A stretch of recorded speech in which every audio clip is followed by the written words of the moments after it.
Monsieur Abran, je vous remercie d'avoir accepté cette entrevue. Vous êtes candidat aux élections municipales de Montélimar. Pouvez-vous vous présenter et présenter votre liste? Bonjour, je m'appelle Mathias Abran. Donc je viens vers vous en qualité de directeur de la communication de la liste Montélimar en commun et je représente Jérôme Lozel pour cette interview.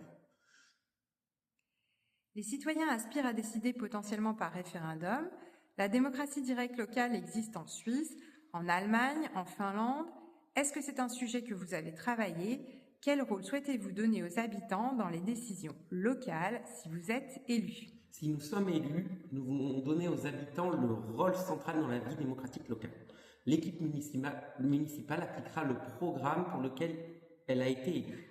Mais notre projet pourra infléchir par des consultations durant notre mandat. Je vais prendre un exemple concret, l'éclairage public. Aujourd'hui, il y a beaucoup de Montiliens qui sont satisfaits de la coupure de l'éclairage à minuit, parce que cela permet de faire des économies, cela favorise la biodiversité. Mais le dispositif, il doit être affiné. Certains se sentent en insécurité ou très gênés par l'obscurité totale. Après un audit des problèmes rencontrés, on pourrait discuter de la mise en place d'éclairages intelligents à déclenchement par présence humaine, par exemple. Pour mettre en place la consultation citoyenne, on va mettre en place des règles du jeu. On va définir le périmètre des questions qui pourront être débattues dans le cadre des compétences de la municipalité.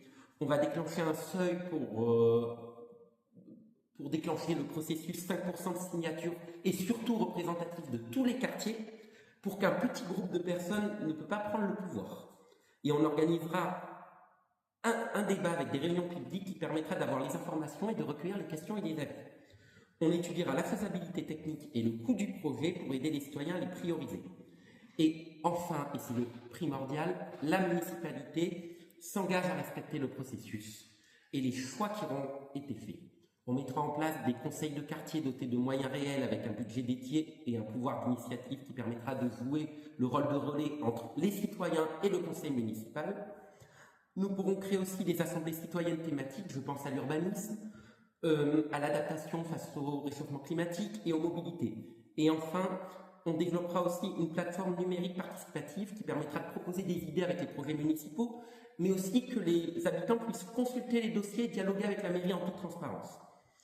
On n'oubliera pas non plus les outils physiques, les registres de mairie et les boîtes à idées, parce qu'il ne faut pas oublier qu'il y a encore beaucoup de citoyens qui sont isolés au numérique. Nous voulons être une mairie de proximité et faire vivre une démocratie du quotidien qui soit transparente et où les habitants participent réellement aux décisions qui concernent la vie.